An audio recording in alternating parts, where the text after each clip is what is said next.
People Scientist, the podcast dedicated to helping us optimize our health with the latest scientific findings on nutrition, health, and medicine. I, your host, Dr. Stephanie Caligiuri, will be here with you every single week, bringing us information to ignite our thinking to help us be one step closer to the healthiest we can be.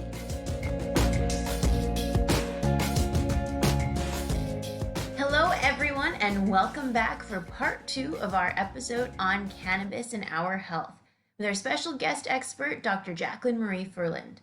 Last week on The People Scientist, we discussed the difference between THC and CBD and the different effects that these molecules can have on our brain. We discussed how cannabis affects the functioning of our brain, as well as some helpful tips for safe use. Today, Dr. Ferland and I are diving into the effects of cannabis on pain, inflammation, and neurodegenerative disorders. So let's start off with some core takeaways.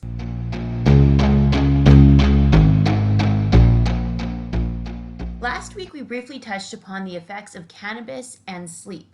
I wanted to provide a little bit more detail here in our core takeaway.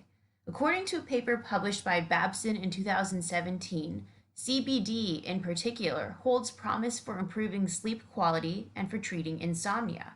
However, THC, as Dr. Ferland had previously pointed out, may have some negative side effects on sleep quality long term.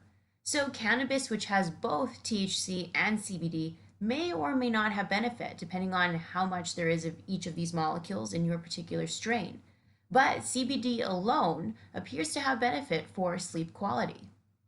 Now, in this episode, Dr. Ferland points out that cannabis may have benefit for neuropathic pain, severe epilepsy, and multiple sclerosis. In regard to other pain or conditions, the clinical evidence is just not sufficient enough yet. We also discuss areas of future clinical research, such as in eating disorders, anxiety, pain management in the elderly at risk for dementia, and safe use practices. So let's jump into the interview now.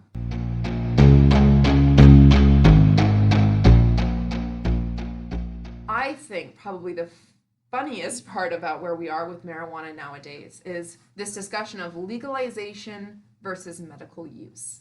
So we've legalized it, which we says it's safe to use recreationally, which again, I think can be true. However, when people advertise it, they advertise it as this can treat this many things. It can treat your pain, it can treat, your nausea. Both of those can be true, by the way.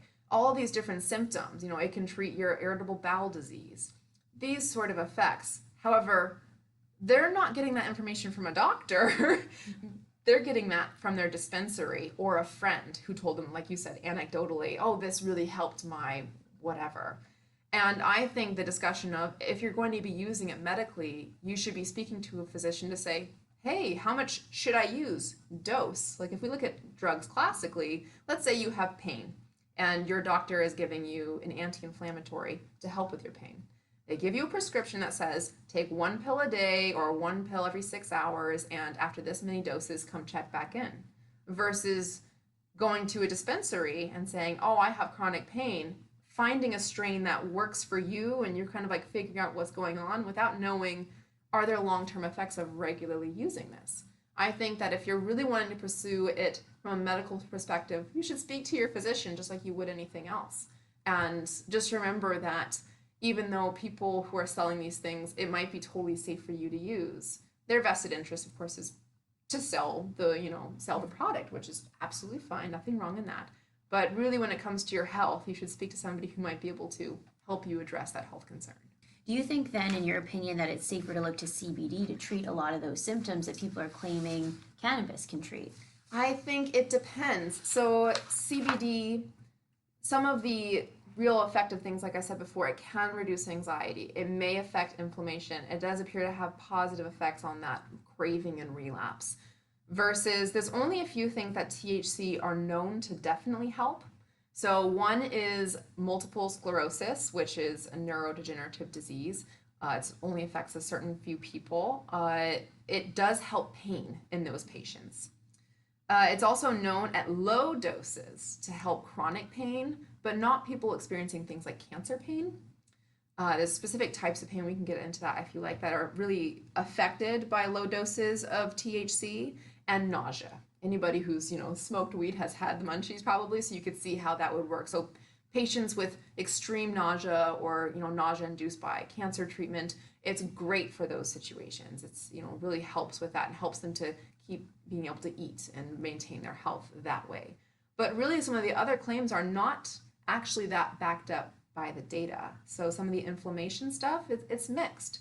The pain related to sort of, let's say, surgery pain, if you're recovering from surgery, the data do not support that cannabis will help your pain, actually. So I think it's just important to know, like, in what instances does it work versus when it doesn't. Versus CBD as well, we don't really know the broad spectrum of what it can treat, but I think that as science continues to work with it, we'll be able to know more and get that information out to you as soon as we can. And it's something people are actively really working hard on right now because we know it doesn't have, so far, doesn't appear to have negative side effects really, other than diarrhea. Right. And it could perhaps be sustainable, and it doesn't appear to be addictive. So like these are things where CBD really looks like the great white hope really of the cannabinoid system, but we just don't have enough data yet. Mm-hmm. So you were talking about specific pain, and a lot of my audience members live with different types of arthritis. Did you come across any evidence on that? There appear to be, for rheumatoid arthritis or arthritic pain, virtually, unfortunately, no benefits.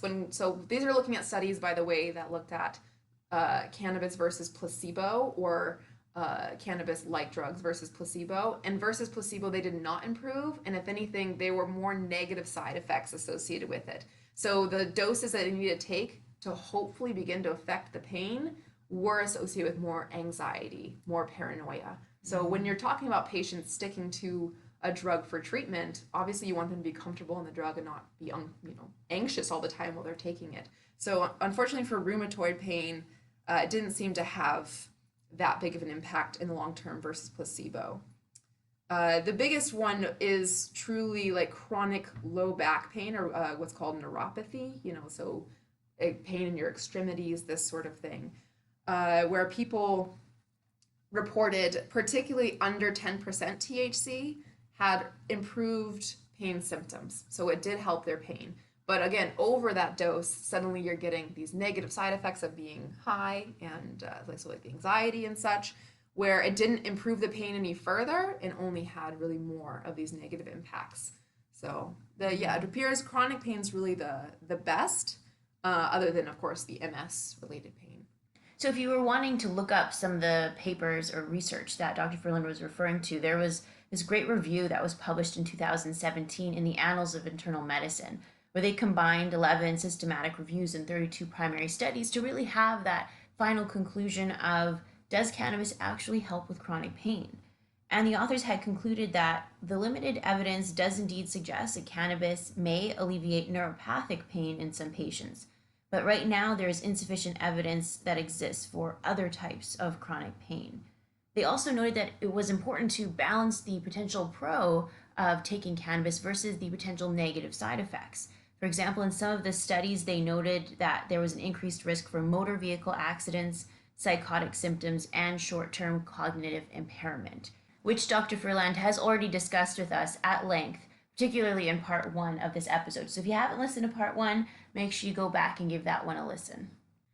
Thinking of this potential negative side effect of cannabis, which is reduced cognitive function, it makes me think of how cannabis may be used in the elderly. We know that the elderly often suffer from very severe pain, either from arthritis, neuropathic pain, or from injuries. And a lot of the times with severe pain, the elderly may be prescribed opioid medications, which we do know can cause temporary delirium or may also reduce cognitive function. And so I wonder if some elderly individuals are turning to cannabis or CBD to help reduce their pain. But we also need to take into consideration that if these individuals also have dementia or are at risk for dementia, if cannabis would make that worse, or maybe it would be a better alternative to opioids. Do we know anything about that for pain management in the elderly? I think there is some data looking at working memory. So like when you're dealing with a task, let's say you're trying to remember a series of numbers, that's what activates your working memory. There appears to be some negative impact of CBD on that in rats. However, I don't know in humans whether or not that's true as well. In terms of cognition, exactly, we're an older population now, older than ever, where more people are just at risk for developing, cognitive impairment or forms of dementia. I don't think there's a lot of evidence yet to support whether or not it will negatively or positively impact that.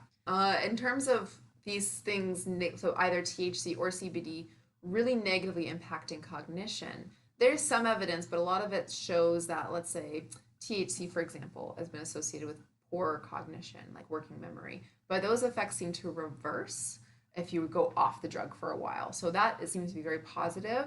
But in terms of enhancing cognition, I've not really seen anything to that effect. But in terms of, yeah, trying to figure out, is it going to be that big of a negative impact is a very good question, actually. Mm-hmm. And exactly, if you have chronic peripheral pain, so I mean in your hands and your feet and your low back, these sort of things that make it difficult for you to do your day-to-day, which becomes more common as we get older, that might be a great population to sort of observe, a low dose of THC.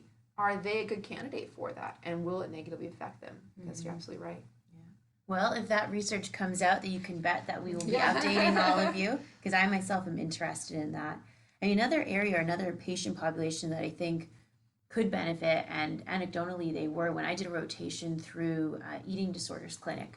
A lot of young women that suffered from bulimia or anorexia, part of their rehabilitation was actually to start taking cannabis to increase their appetite and their desire to eat. I think that is a great population to do that. And even for the mere fact of one issue in that population is enjoyment of food, where you're completely separated yourself from the problem and you're restricting your food intake, obviously to dangerous levels.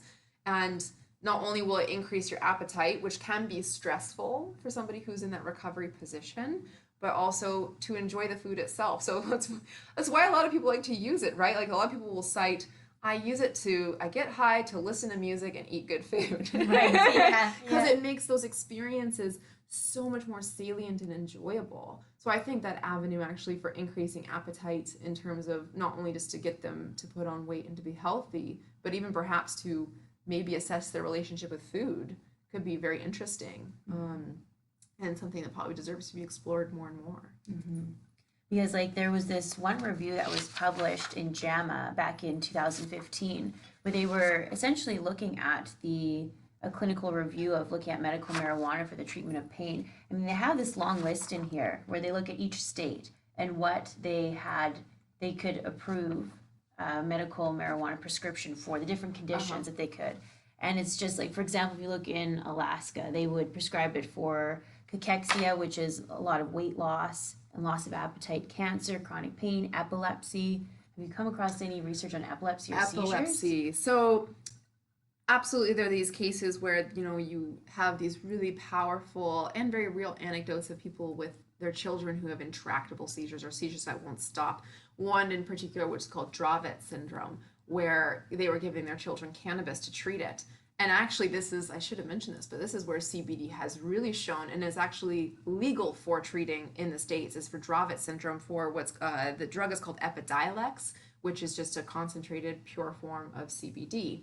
And it is approved to help these children with these seizures, and it is effective.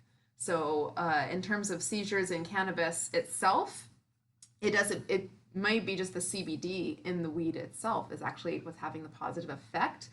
So because Dravet syndrome is so extreme and very difficult to treat, that's a very extreme case of epilepsy. I think in cases of more standard epilepsy, it may not be as effective as my understanding. But again, more research as we go. We're trying to figure that out. But definitely THC and that endocannabinoid system works with how the brain fires and causes seizures. So it makes sense as a potential target. I mean, when we look as well in Connecticut, it's approved for Parkinson's disease as well. Oh, interesting. Mm-hmm.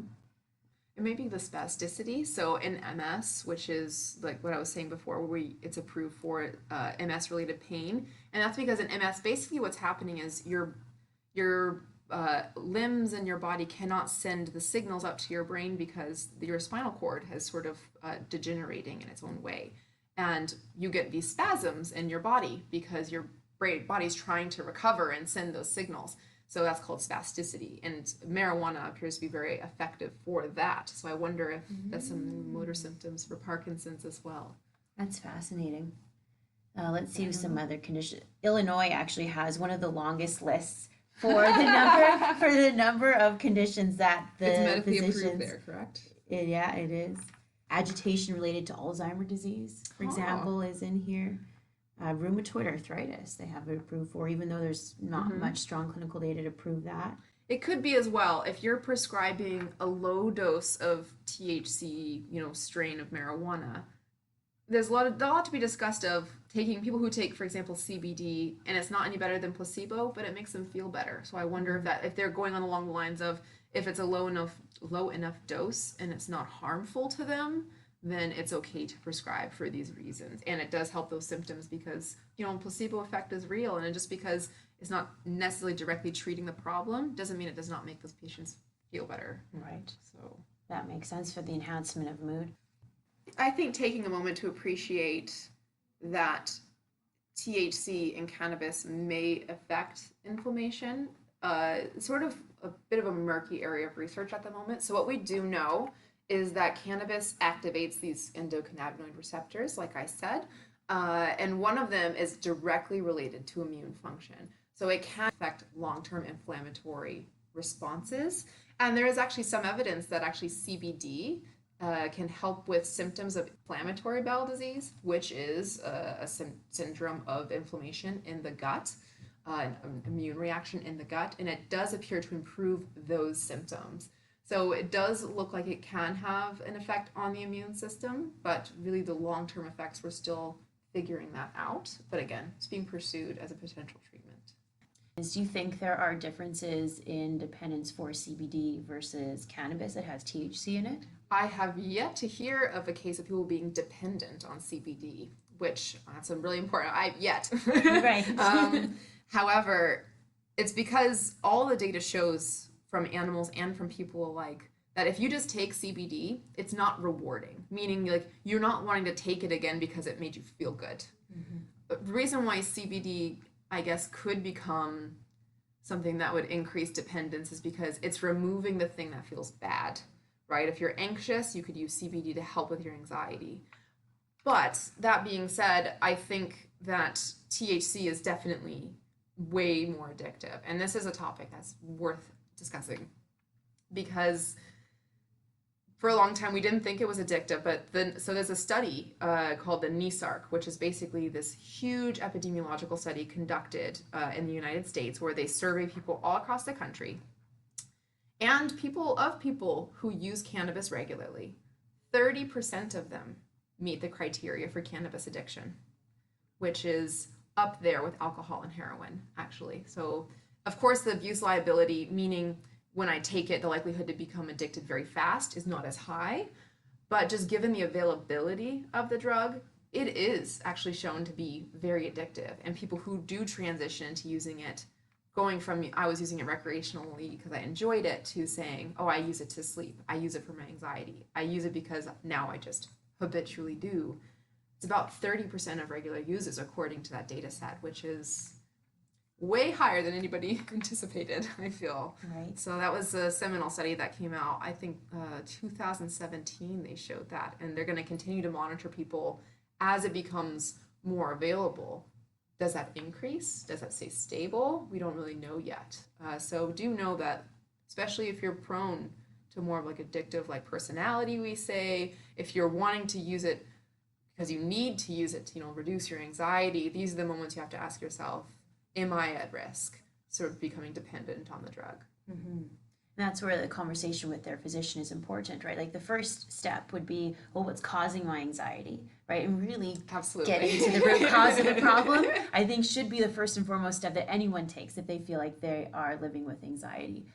Cognitive behavioral therapy and finding healthy coping mechanisms that doesn't rely on a substance such as cannabis, first and foremost. But then if it's a generalized anxiety disorder that these first steps couldn't help, then perhaps in that regard, with the guidance of a physician, it could help. But yeah, it's that whole controversy of being dependent on something. is it treating it as a medicine or treating it as a drug? Exactly. You know, that's a really fine line. And at least in the United States, in many places where it's funny because it's still technically illegal here. Right. You know, we're not, it's federally illegal, but some states allow this pass of what they say is acceptable use. And yeah, I think that we're trying to figure out what is that line and what is the dose? What is the treatment protocol? And just like I'm not a physician, but I believe with any drug, whether or not that's, for a mental health condition or something you're trying to, improve upon, the drug should be the entry point as how to get better. And you should have a treatment plan with your physician and your mental health provider that says, okay, well, we'll try it for this and we're going to monitor you, versus just like, okay, go out into this world, use as much as you like, also even controlled dosing, for example, using like a vape pen, which has a set amount of THC in it and you know how much you're getting, versus smoking bud in like a bong or whatever, where your inhalation might be different, the route of administration, meaning like how it gets into your brain, is a little bit different. So yeah, these are all things to be, I think, discussed with your doctor. And I would certainly encourage physicians as well to be very much open to having this discussion, because it's not going away. More and more people, the United Nations find that every year more people believe it's safe to use and we should have it legalized. And I think there's definitely merit for that, but it means that physicians down the road might be coming across these questions, and they should really, be ready to be there for their patients. And same thing with mental health professionals. Mm-hmm. Mm-hmm. Which I think is something wonderful that Canada has done, which they've given the public the option of how much THC, how much CBD they want in the different strains, or they're at least letting them know and be aware of that. And I think you really hit the nail on the head for what's most important, and that is THC and CBD will have different effects, and that there are different side effects to each one as well. And if you want to reduce the risk of some of the psychoses that are associated with THC, particularly if you're younger or you're at risk for those things, then choosing a lower THC and a higher CBD may have the best benefit, yeah? Absolutely. And I think that that's also going to become a really big question in terms of regulation. So as we legalize it more and more, what are the things, so we're required in this country to say, the potential negative health effects of tobacco, of drinking alcohol, drink responsibly. But there's not really that kind of campaign happening right now for marijuana in terms of how do you use it safely and who's going to regulate that. If you say there's this much THC content in your, plant you're selling, then who's going to, verify this information? And I think that's very interesting considering, we don't know actually what's in it. We believe the dispensary, but there's some evidence that shows out of Colorado and Washington, I don't know about Canada, but certainly sometimes those amounts don't always match what they say they do. I think that regulation is perhaps an important aspect of this legalization process, and saying you can't just sell, 90% THC to whoever. Perhaps we should have a limit and saying this is what's safe, or if you use this, there's more side effects associated, on the packet of your, your strain that you're picking up, saying this is high THC, which may be associated with these effects. I think that people want to use, but they also want to be informed. Nobody wants to get hurt from what they're using and trying to have a nice time with. So I think that we're going to try and figure that out as we go.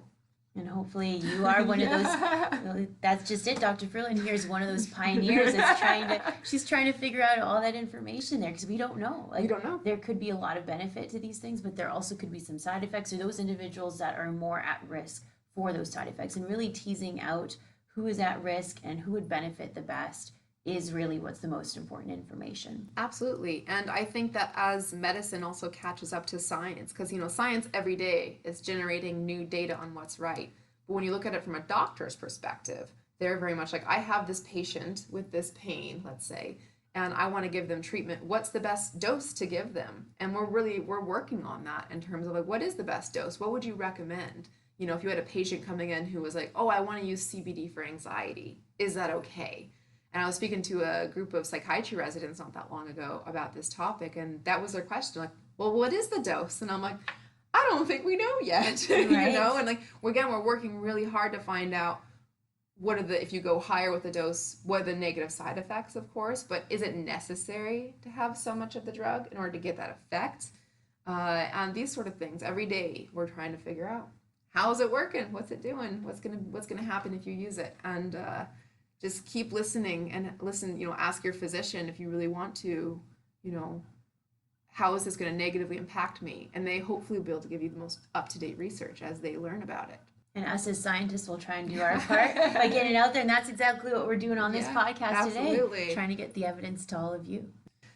I think having the discussion about how you use the drug is really important. So there's recent data that shows that vaping, so for example, from a vape pen where you're getting like a set amount of oil that's being ignited and you're inhaling it, does appear to be safer for things like your lungs and stuff like that compared to using a joint or a bong, where it might have like a more negative impact on like your lungs itself, which smoking anything in general increases your risk of stuff like cancer and this sort of thing. But it appears that vaping helps with that, it being a somewhat safer alternative for your lungs, at least. Right. Yeah. Right. So the funny thing with anybody who's had a bad edible story, it always goes like this. I took some edibles, I ate half a cookie. I waited an hour, I didn't feel anything. So I ate the other half of the cookie. And the next thing they know, they are extremely high, way more than they intended to be, and they're high for hours. And that's because as your stomach acid sort of breaks down the drug and it gets into your bloodstream, the uptake is longer. So it can take an hour to an hour and a half for the drug to set in, but it lasts way longer as well. So using an edible, it's actually more difficult to administer that because we don't really know how people are going to react to it. It depends on a lot of different factors. The THC content in the edible, how your stomach digests the edible, your response to it. What you ate prior. Exactly. To, right? Yeah. And in fact, I did my degrees in Vancouver, British Columbia, where the medical cannabis was widely available for a long time, but there was a big discussion of removing edibles altogether and not making those accessible to people to sell in these shops because you couldn't guarantee, just take one gummy, you get this response. I also want to take a moment to talk about if you're going to be using these gummies, which is great. That's your preferred route to take it. So actually women prefer to be more likely to use an edible or like a tincture, like an oil. Make sure you lock that up away from your kids. Oh, that's a good point. Yeah. More and more kids nowadays, we have these reports of kids, I'll have part of dad's brownie or whatever. And then they kind of keep going back to it. And that's something that's really underexplored in the literature so far is juvenile exposure to THC and how that impacts you in the long term. But accidental exposures are happening really regularly now. So just like you would like medicine or anything, keep these things, like you wouldn't want your kid getting into your alcohol supply, like keeping them away from your kids because, kids are experimental and they'll, this tastes nice, it looks like candy. For sure, right? They wouldn't think anything twice, it's candy, yeah. Absolutely. So something to be aware of. That's a very good piece of advice. I think that it's really interesting how I didn't anticipate coming into this field. So I will say during my PhD, I was much more decision-making in other drugs of abuse, so particularly cocaine. I studied how decision-making affected likelihood to become addicted to cocaine. And when I joined the current lab I'm in and started to learn about this, I didn't really appreciate how polarized the issue was. People saying, either it's great for you, there's no negative side effects, it's not addictive, which unfortunately isn't necessarily the case. And people saying, it's terrible for you, you should never use it. There was recently an article that came out in the New York Times that was highlighting this book saying how cannabis is going to make everybody become psychotic and dangerous and it's associated with increased murder rates, this sort of thing. And these two extremes really, of course, what is reality lies in the middle. And I think that if you ever read these articles or if you're wondering, what is the actual result, just maybe take your time and obviously as researchers, we'll try and get it out to you, the data in terms of not just when we write articles and find results, but like this podcast, talking about it, saying things, but also try and take your time to talk to people and maybe even ask their experience. Listen to people who maybe don't have the same experience as others saying, it's great. People who said they had a hard time with it, ask what made it bad for you, And I think just be aware of it's somewhere in the middle and finding what works for you. It's probably dependent on a lot of different factors and just trying to make the best choice with the information we have. There's so many anecdotes where someone will say it does the best thing for me, and someone else will say I tried it once or twice and it made me so anxious and I couldn't do it. And what makes the difference between how those two people respond, and that's important information we need to find out. Absolutely. And kind of like alcohol, when we're younger and we've got this peer pressure around using it, I think that'll become more and more true for cannabis because it is becoming recreational use. It's becoming more available. And just like I would say to kids who are drinking, like be careful when you drink too much, just like think about, just because other people around you are using it doesn't mean you should. And how are you responding to it? Even if it's in a social context and you feel the pressure to be like, oh yeah, I'll give it a go, but I don't like it. I'm one of those people who feels anxious. Then maybe don't stop using it. It's just not for you. And yeah, just listen to yourself because your brain's telling you it's not working for me. Yeah. Well, thank you, Dr. Ferland, for coming on and being a guest speaker on the People Scientist podcast today. She was fantastic, was she not? I am so happy that I was able to bring you on here, an expert on cannabis, to really give us the differentiation between CBD, cannabis, the scientific evidence, so that we can finally know what do we have for information out there, strong, solid information, and the future, and the areas of research that we hope to touch upon. And you can bet that as the scientific evidence comes out, that we will make sure to update you. Maybe we can do an update podcast. That would be great. It's so, as things become legal and more places for figuring it out, absolutely. That'd be kind of fun to follow up. Mm-hmm. So thank you for tuning in, my People Scientist Army. You can meet me back here next week, the same time in the same place. I hope you all have a super healthy week. Bye for now. I am a scientist simply sharing scientific evidence. Some of the clinical interventions I discuss are not appropriate for everyone. Before making any changes to your diet or lifestyle, please do consult the advice of your physician or dietitian. My opinions expressed here do not necessarily reflect those of Mount Sinai Hospital and its affiliates.